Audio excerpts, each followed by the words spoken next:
Il a vécu de près la signature du traité de Rome, l'acte fondateur de la communauté européenne. Francesco Fresi est l'un des derniers témoins de ce moment historique.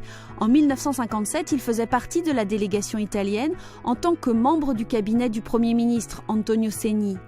Après une carrière au service de la construction européenne, il tisse un fil entre l'Europe d'hier et celle d'aujourd'hui. J'étais là et on me voit encore sur cette photo qui me procure beaucoup d'émotions. J'étais jeune fonctionnaire de la présidence du Conseil des ministres à l'époque. C'était le début de ma participation un peu officielle, disons, aux manifestations qui concernaient la création des communautés européennes. Et puis, revoir tout ceci 60 ans après, c'est quand même extraordinaire. Il fallait que la signature ait lieu dans un lieu symbolique.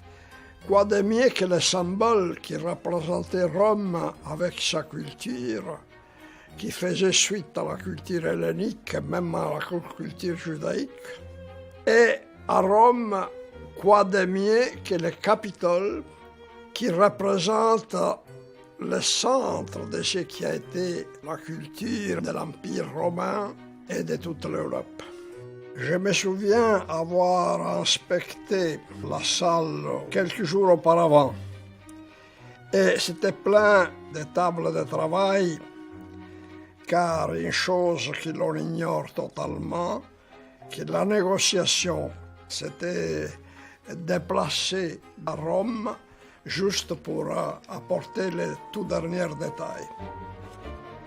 Le traité existait, mais il ne l'avait pas sous les yeux dans son entièreté, car le wagon du train qui apportait l'ensemble des textes de Bruxelles à Rome a été bloqué en Suisse.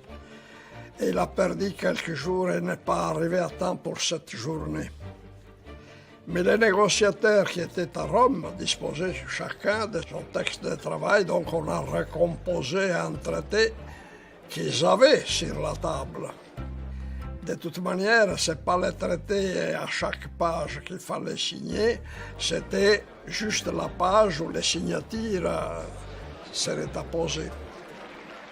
Nous avions un grand espoir que l'Europe se consolide et se complète, à la fois sur le plan économique, mais aussi au plan politique.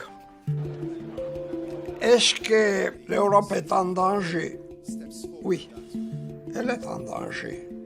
Parce que si on s'arrête, on recule. On perd l'élan de devenir une entité politique qui puisse se confronter avec d'autres entités dans le monde. Pour aller de l'avant, il faut être en mouvement, mais il faut un leadership. Il faut savoir ce qu'on veut et vers quoi on va. N'attendons pas la solution des autres. Il faudra que l'Europe puisse se parfaire et choisir sa propre destinée, avec sa souveraineté, son identité et ses valeurs.